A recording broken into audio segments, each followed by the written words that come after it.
20 days అవుతుంది sir మా బాబు చనిపోయి. మేము ఇక్కడే కూర్చుంటాము, వెయిట్ చేస్తాం. మాకు న్యాయం జరగాలి.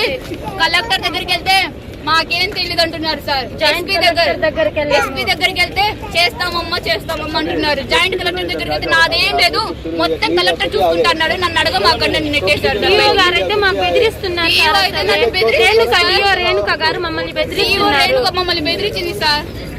మీ ఫీజు మీకు ఇప్పిస్తాము అది ఇది అంటున్నారు.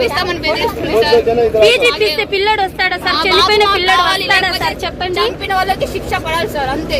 ఆ స్కూల్ సీజ్ చేయాలి, ఇష్టం వచ్చిన చోట చెప్పుకోండి అని భయపెడుతున్నారు సార్ మమ్మల్ని. మేము మా డబ్బులు ఉన్నాయి మా దగ్గర, మిమ్మల్ని ఏదైనా చేసేస్తాం మేము, మీరేం చేసుకుంటారో చేసుకోండి సార్. ఇదే 2009లో కూడా శిరీష అనే అమ్మాయిని చంపేసి ఆ అమ్మాయిని సెక్సువల్ గా హరాస్ చేసి రమణారెడ్డి అనే సారు సెక్సువల్ గా హరాస్ చేసి చంపేస్తే ఆ అమ్మాయి ఊరేసుకుంది. ఇంటికి వెళ్ళి ఊరేసుకుంటే ఆ అమ్మాయి ఫీజు అడిగానని చెప్పేసి అమ్మాయి ఊరేసుకుందని క్రియేట్ చేశాడు సార్. ఆ అమ్మాయి వాంటెడ్ గా రమణారెడ్డి నా చావుకు కారణం అని రాసిపెట్టి మరి చనిపోయింది సార్. రమణారెడ్డి నా చావు కారణం అని రాసిపెట్టి చనిపోయింది సార్. ఎంత దారుణం సార్. పేదోడంటే బతకడానికి లేదా సార్ మన సొసైటీలో? ఎక్కడ సార్ న్యాయం ఎక్కడ ఉంది సార్ పేదోడికి? ఇప్పటికి చేసేసేవాళ్ళు సార్ న్యాయము. మేము ముస్లింస్ అని ఇప్పుడు వరకు స్పందించలేదు సార్. ప్రతి ఒక్కరు నెట్టేస్తున్నారు మమ్మల్ని, ప్రతి ఒక్కరు నెట్టేస్తున్నారు సార్.